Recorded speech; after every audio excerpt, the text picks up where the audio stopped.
বাংলাদেশের একটা হাসিনার দলের একটা ছেলে নেতা আমাকে অশ্লীল ভাষায় গালিগালাজ করেছে, খুব খারাপ ভাষায়, আমি প্রকাশ করতে পারবো হোয়াটসঅ্যাপে।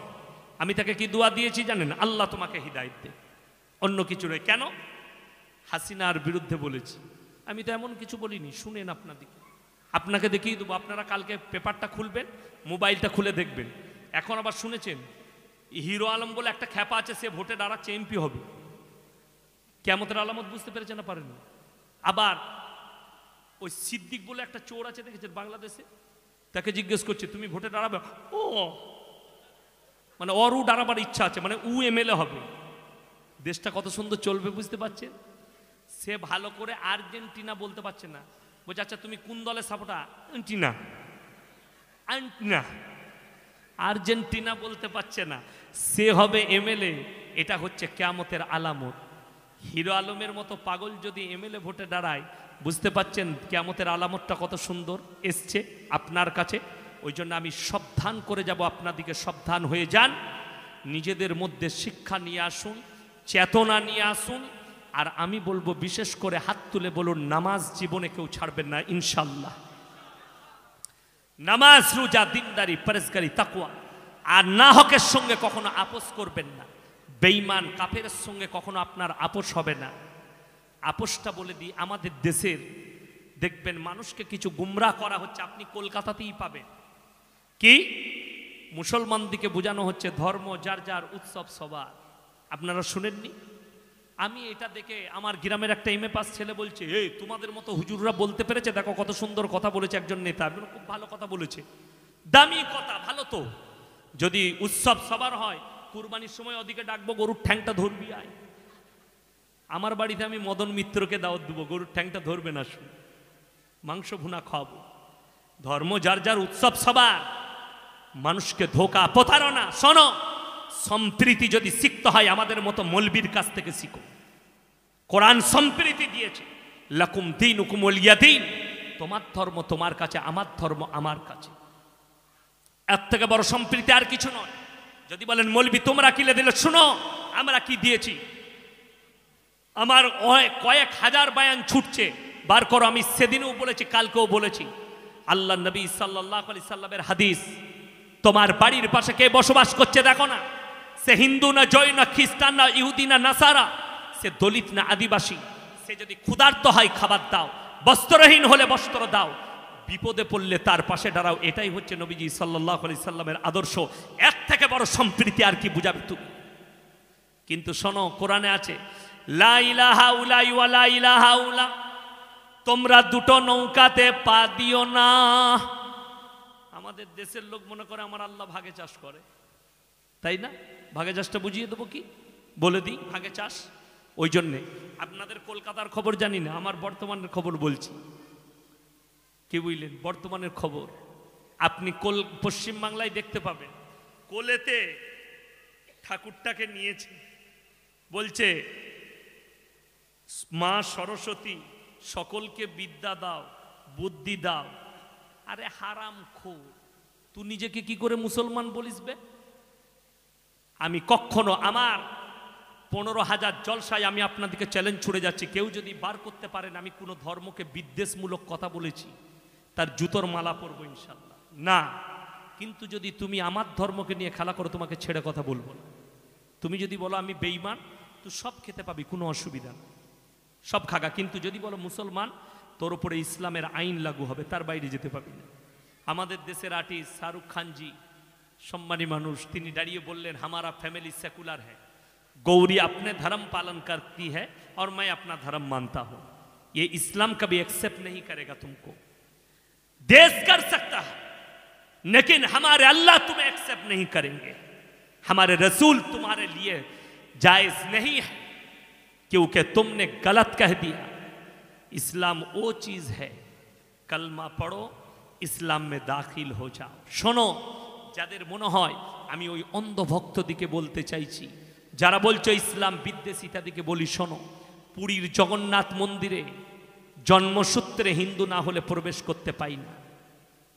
ইন্দিরা গান্ধীকে রুখে দেওয়া হয়েছে ফিরোজ গান্ধীকে বিয়ে করার কারণে। থাইল্যান্ডের রাজকুমারীকে প্রবেশ করতে দেওয়া হয়নি।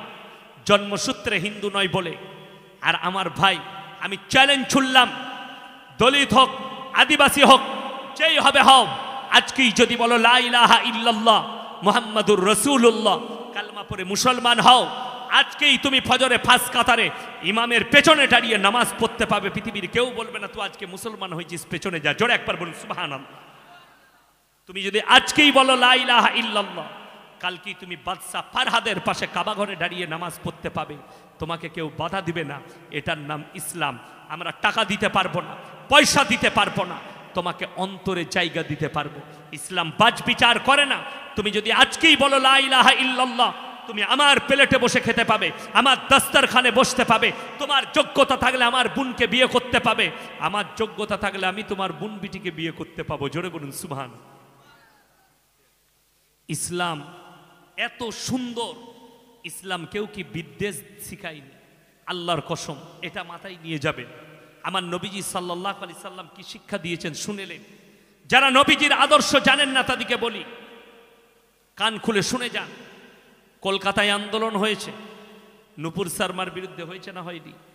অনেক মুসলমান যুবক সামিল হয়েছে, অনেকজন সামিল হয়েছে।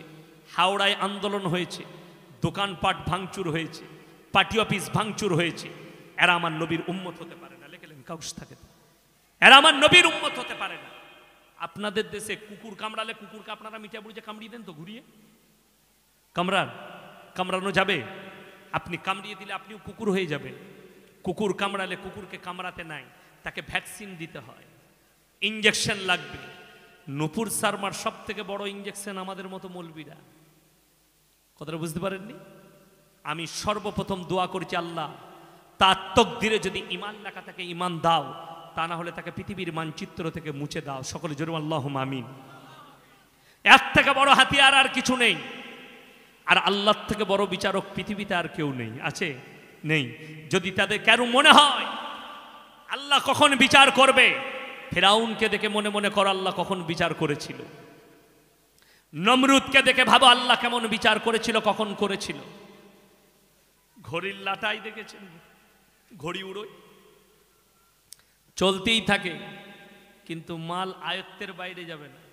যতটুকু দড়ি ততটুকু, ঠিক কিনা? ততটুকু গুটুতে লাগলে আবার ফিরে আসবে। আল্লাহ তোমাকে রসা ছেড়ে রেখে দিয়েছে, দড়ি ছেড়ে। আল্লাহ যেদিনে গুটুবে তুমি কুল কিনারা খুঁজে পাবে না।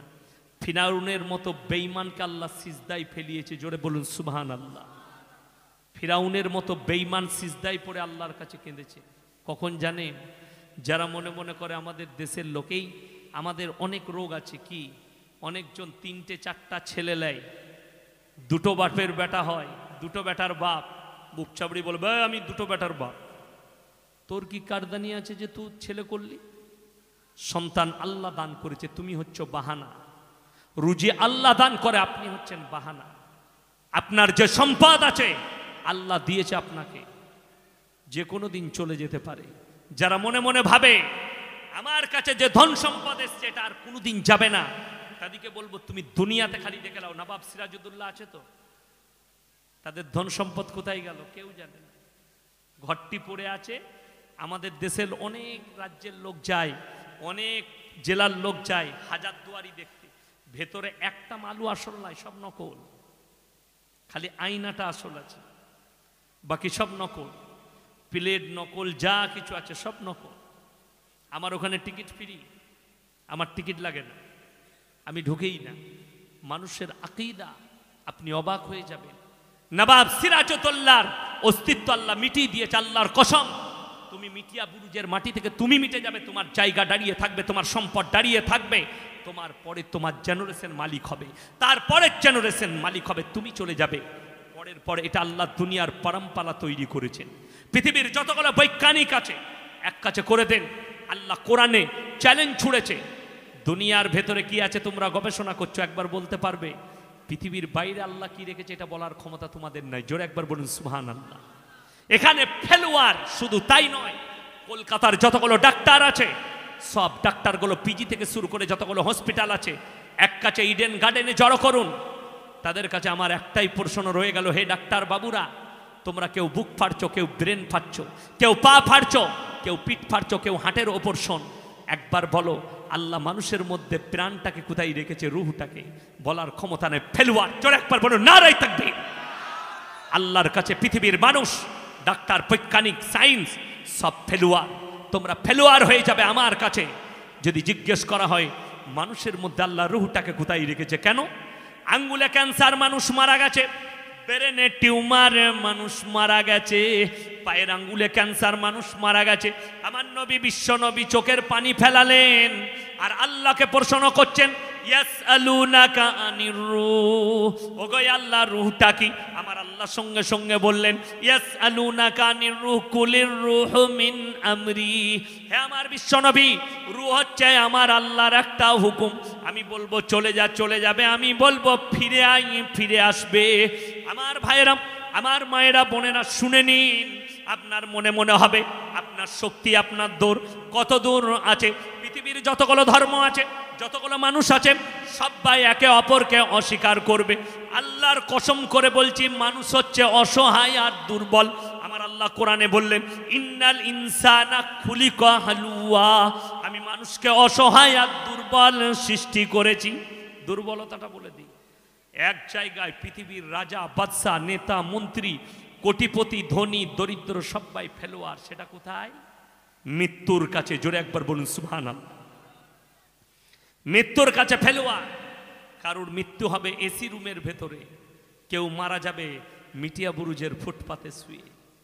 কিন্তু কি বলছেন, যে এসি ঘরে মারা গেছে তাকে এসি কবরে দেওয়া হবে তো না, মাটির কবরে।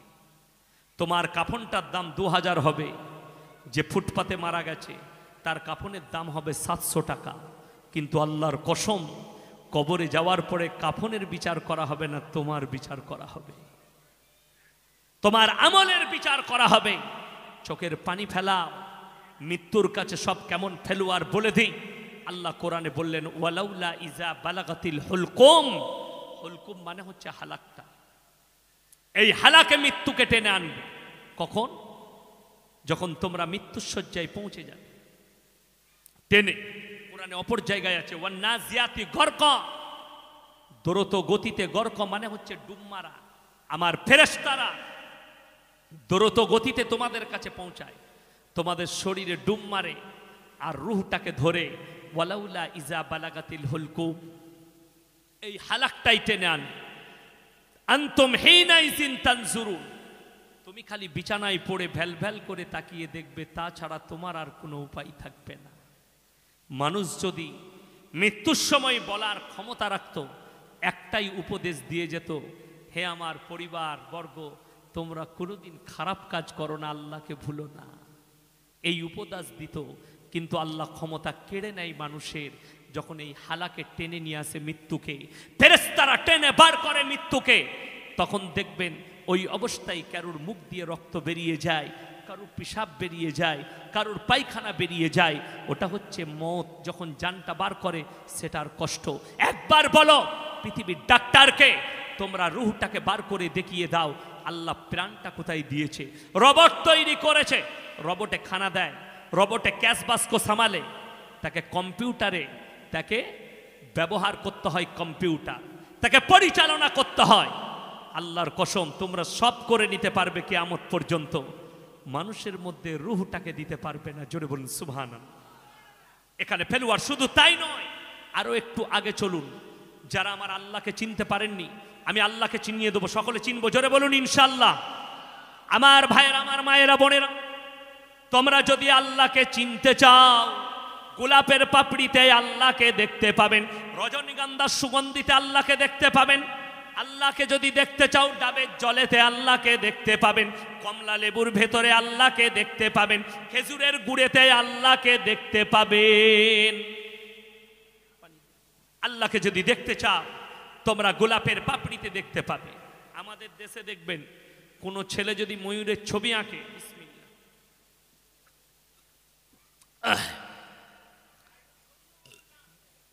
আমার ভাই, কেউ যদি, কোনো বাচ্চা যদি ময়ূরের ছবি আঁকে, ময়ূরের ছবি, তাকে রাষ্ট্রপতি পুরস্কার দেওয়া হয়, হয় না? হয় না? আমার মেয়ে স্কুলে পঞ্চায়েতে গিয়ে ছবি এঁকেছে, বলছে আব্বু এই দেখো আমি এই ঘরটা এঁকেছিলাম, গাছটা এঁকেছি, আমাকে পুরস্কার দিয়েছে। আমি চিন্তা করলাম এই সামান্য রং দিয়ে ছবি আঁকার কারণে যদি এমএলএ পুরস্কার করে, এটার উপরে এক ফোঁটা পানি পড়লে ডিসকালার মেরে দিবে। যে ছবিটা এঁকেছ ময়ূরের, যে তোমাকে রাষ্ট্রপতি পুরস্কার দিয়েছে, জিজ্ঞেস করো তোমার রাষ্ট্রপতিকে, জিজ্ঞেস করো ওই শিল্পীকে, তোমার ওই ছবির মধ্যে যদি এক টপ পানি ফেলে দেওয়া হয় ডিসকালার মেরে দিবে। আল্লাহর কসম, জঙ্গলে ময়ূরের পখমে মাসের পর মাস বৃষ্টি পড়ে, তার কালারে এতটুকু ডিসকালার পাবে না। যে আল্লাহ ময়ূরকে সৃষ্টি করেছে আর কালার দিয়েছে, সেই আল্লাহ কতটা পুরস্কারের যোগ্য একবার তুমি হিসেব করো। আল্লাহর কসম, কিয়ামত পর্যন্ত সিজদায় পড়ে শুকর আদায় করলে আল্লাহর একটা নিয়ামতের শুকর আদায় করার ক্ষমতা পৃথিবীর মানুষের নেই। বিজ্ঞান কি দিয়েছে? বিজ্ঞান আপেক্ষিক। আজ যেটা বলছে কাল সেটা চলবে না, আজ যেটা বলছে কাল সেটা ঘটবে না। এখনো পর্যন্ত পৃথিবীর কোনো বৈজ্ঞানিক একটা কালারের নাম সৃষ্টি করতে পারে নাই। বেগুনি কালার বেগুনের মতন, গোলাপি কালার গোলাপের মতন, হলুদ কালার হলুদের মতন, সাদা কালার দুধের মতন, স্কাই কালার আকাশের মতন, কলা পাতা কালার কলা পাতার মতন, সব মতন। তোদের মালটা কি হলো বলে আমাদের কিছু না, ধার করা মাল তো। বিজ্ঞান আপেক্ষিক। যেমন আমি বলি, আমার সাথে যারা স্কুলে পড়েছেন, আমার 34 প্লাস 35-এ পা রাখলাম 23 সালে আমার বয়স। আমাকে অনেকজন মনে করবে 40-45 বয়স হবে। আমি 20-20 প্লেয়ার এখন, টেস্টের মাল লয়। বুঝতে পারছেন না? পারেননি? আমার সঙ্গে সাথ দিতে পারবেন না। আমি ফজর করে দিতে পারি, কিন্তু আপনারা টিকে থাকতে পারবেন না। এখন আমি বিছনে যাইনি। আমাকে যদি এক্ষুনি এখানে বালিশ দিয়ে দেন, এক্ষুনি ঘুমিয়ে যাব। মাইক চললেও ঘুমিয়ে যাব। আমার ঘুমের এত অভাব। আমি ফজরের সময় মাদ্রাসায় ঢুকেছি, ক্লাস করেছি, 2 ঘন্টা ঘুমিয়েছি, গাড়ি ছেড়েছি, আবার ক্লাস করে, কি বুঝলেন, 2:30টায় গাড়ি ছেড়ে বেরিয়ে গেছি। আমার ভাই, আল্লাহ রাব্বুল আলামিন বৈজ্ঞানিক যারা ফুটানি করে তাদেরকে বলি, শোনো, তোমরা একটা কালারের নাম দিতে পারোনি। আমরা যখন স্কুলে পড়েছি, অনেকে পড়েছেন স্কুলে, পৃথিবীটা কমলা লেবুর মতো। পড়েছেন না পড়েননি? পড়েছেন। তারপরের বৈজ্ঞানিক এসে বললেন, নট কমলা লেবু, পৃথিবীটা গোল ফুটবলের মতো।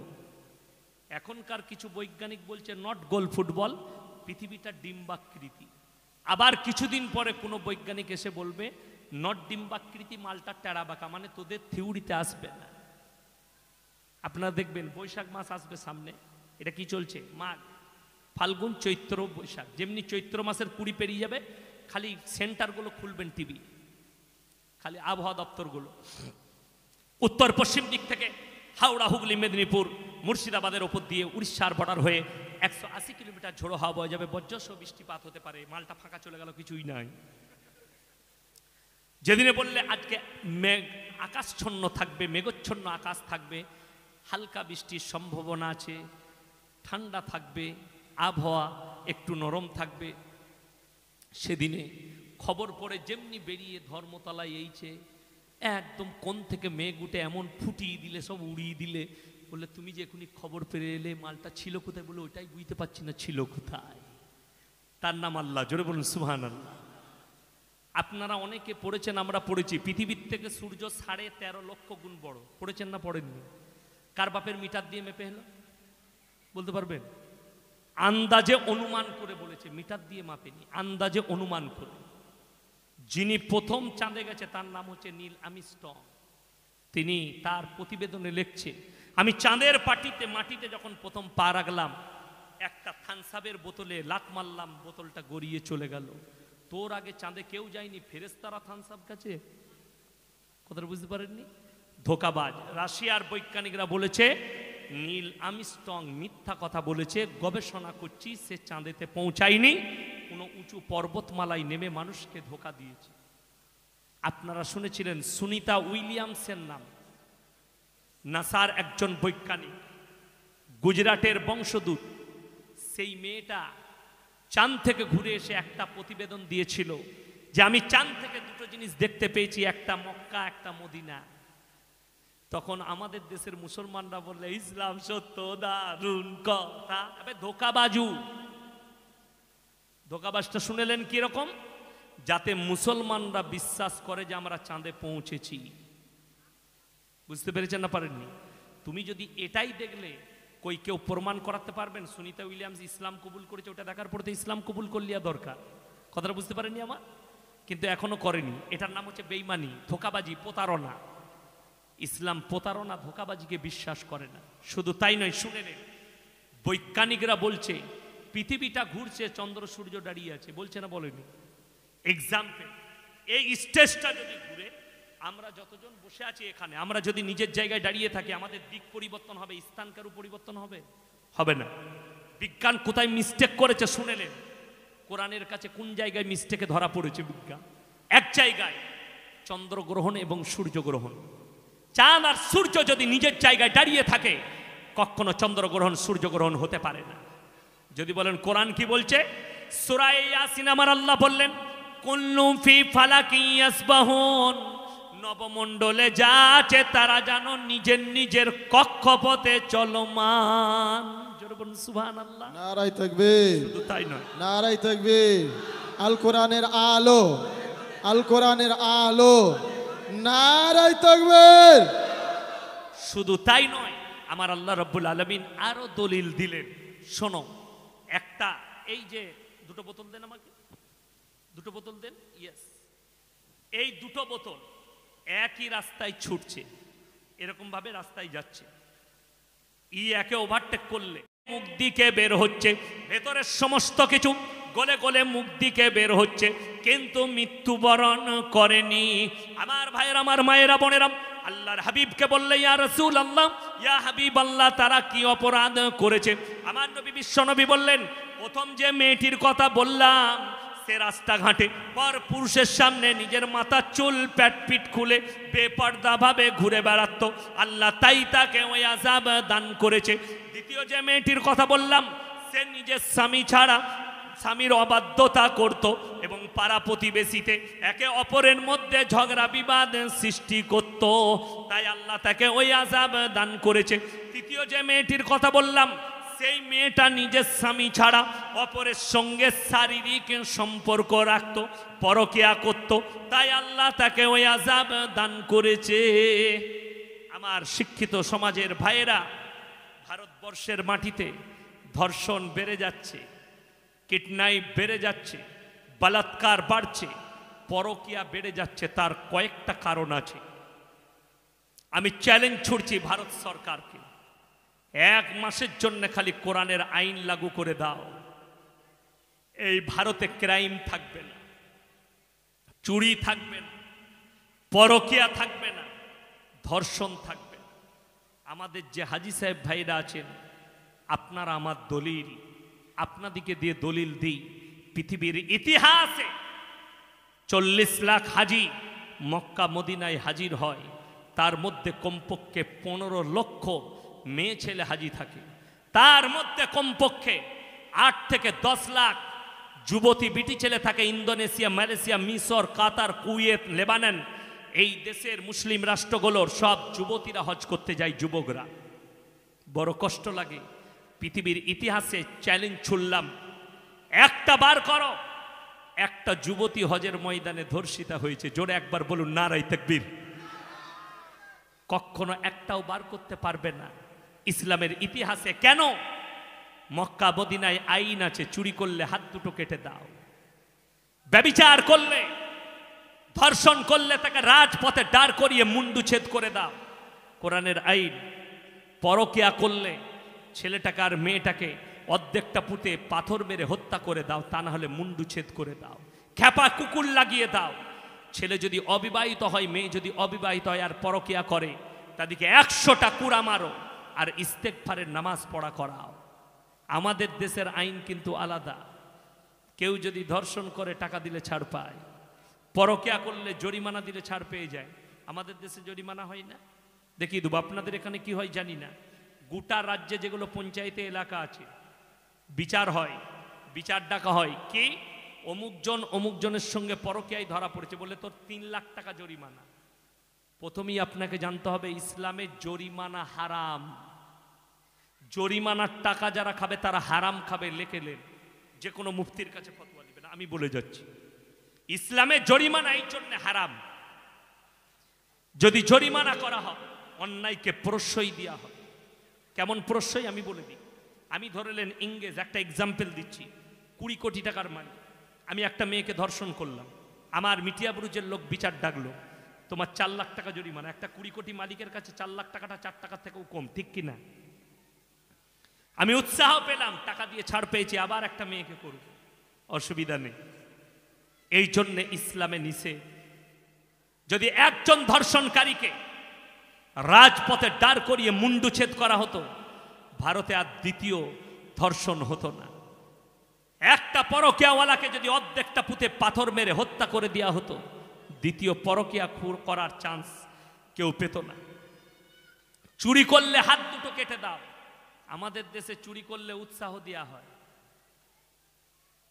কেউ যদি মোটরসাইকেল চুরি করে থানায় যায়, বলবে কি করেছি? মোটরসাইকেল। কতই বেচেছিস? 20,000। 10,000 ফেলা, বার করে দিল। এরপর আরো বড় হাত মার বিজা পালা, সাবধানে করবি। ঠিক বলছি না ভুল বলছি? যদি বলেন প্রমাণ নেন, প্রমাণ দিয়ে দিই। কোরআন বলেছে ওয়ালা তাকরাবুজ জিনা ইন্নাহু কানা ফাহিশা ওয়া সাআ সাবিলা। ব্যভিচার করা তো দূরের কথা, যে রাস্তায় ব্যভিচার হয় সে রাস্তার ধারে পাশে তোমরা যাতায়াত করো না। আজকে আপনাকে আমি প্রমাণ দেব। আমি প্রায় 24 পরগনা, হাওড়া, হুগলি থেকে জলসা করে ফিরি। যেমনি আপনি ডানকুনি পেরুবেন, সিঙ্গুরের মাঠ পেরুবেন, লাইন দিয়ে কলকাতার ইউনিভার্সিটি, কলকাতার আর পতিতালয়ের মেয়েরা দেহ ব্যবসায়ী নামে আমাদের রাজ্যের পুলিশরা দাঁড়িয়ে দেখে। যেহেতু তারা সরকারের, পুলিশদেরও কিছু করার নাই, সে বেচারাও অসহায়। কেন? তারা পারমিশন নিয়েছে, সরকার লাইসেন্স দিয়েছে তাদেরকে ব্যভিচার করা। জোরে বলুন নাউজুবিল্লাহ। সেই দেশে কখনো নারী সুরক্ষিত হতে পারে না। ইসলাম এত ভালো, এত সুন্দর, শুনেলেন। ওই জন্যে নির্জনে একটা পর পুরুষ আর পর নারী এক কাছে হতে পাবে না। সেখানে তৃতীয় নম্বর যে হাজিরি দিবে তার নাম হচ্ছে কি? সকলে বলুন শয়তান। তার নাম কি বললাম? শয়তান। সে উস্কানি মারবে। মেলা ইসলামে এই জন্য হারাম। আপনাকে বলে দিই, মেলাতে কি হয়, কতটা গুনাহ হয়, কেমন গুনাহ হয়। শয়তান ধোকা দেয় যুবক দিকে। মেলাতে ঘুরছে কেউ ইলে, আর খানিক মেয়ে আছে, এই হাতটা মেরে দিয়ে পালিয়ে। ঠিক বলছি না ভুল বলছি? শয়তান বলে কর, সুযোগ আছে চালিয়ে দে। চিমটি কেটে দিয়ে পালিয়ে গেল, হাতটা টেনে দিয়ে পালিয়ে গেল, পিঠে হাত লাগিয়ে দিয়ে পালিয়ে গেল। সুযোগ তুমি দিয়েছো শয়তানকে। কোরআনে আছে ইন্না শাইতান লিল ইনসানি আদুব্বুম মুবিন। শয়তান হচ্ছে তোমাদের প্রকাশ্য দুশমন, তার কাছ থেকে বাঁচো। আমি মায়েদিকে অনুরোধ করব, তোমরা নিজেদিকে পর্দার মধ্যে নিয়ে এসো। যদি জান্নাতের উত্তর অধিকারী হতে চাও, তোমরা নিজেদিকে ঢেকে নাও। যদি জান্নাতের উত্তর অধিকারী হতে চাও, যে মেয়েরা, আমাদের যে সন্তানরা, যে যুবতীরা কলেজ ইউনিভার্সিটিতে পড়ো, কমপক্ষে নিজেকে ঢেকে নিয়ে যাও। সেখানে যদি বলুন কেস লড়তে হবে, আপনি কেস লড়েন। আমরা এমন একটা দেশে বাস করছি, আমি সেদিনে মুর্শিদাবাদে বলেছি, আজকে আমাদের দেশের অবস্থা দেখে মনে হচ্ছে আমরা ইংরেজদের কাছ থেকে আজাদ হয়নি, ইংরেজরা আমাদের কাছ থেকে আজাদ হয়ে গেছে। কেন বলছি বলুন? এই জন্যেই আমাদের দেশে কেউ যদি ন্যাংটো ঘুরে বেড়ায় তাকে সুপ্রিম কোর্টে যেতে হয় না, কিন্তু একটা মুসলিম মেয়ে নিজের শরীর থেকে, ইজ্জত থেকে স্কুলে গেলে তাকে সুপ্রিম কোর্টে কেস লড়তে হয়। এটাই আমার দুঃখ, এটাই আমার বেদনা। দিল্লি, কলকাতা আর বোম্বের এয়ারপোর্টে হাজার হাজার এই নায়ক আর নায়িকাগুলো নিজেদের অঙ্গ খুলে, নিজের অঙ্গকে দেখিয়ে সেখানে ছেলেদিকে উৎপত্ত করে ঘুরে বেড়ায়, তাদেরকে সুপ্রিম কোর্টে যেতে হয় না। একটা মুসলমান মেয়ে সে যদি কলেজে যায় আর বোরকা পরে যায়, তাকে সুপ্রিম কোর্টে আর হাইকোর্টে যেতে হয়। এটাই দুঃখ প্রকাশ করছি, অন্য কিছু নয়। আমার ভাই শুনেলেন কিয়ামতের আলামত কতগুলো, আপনারা অবাক হবেন।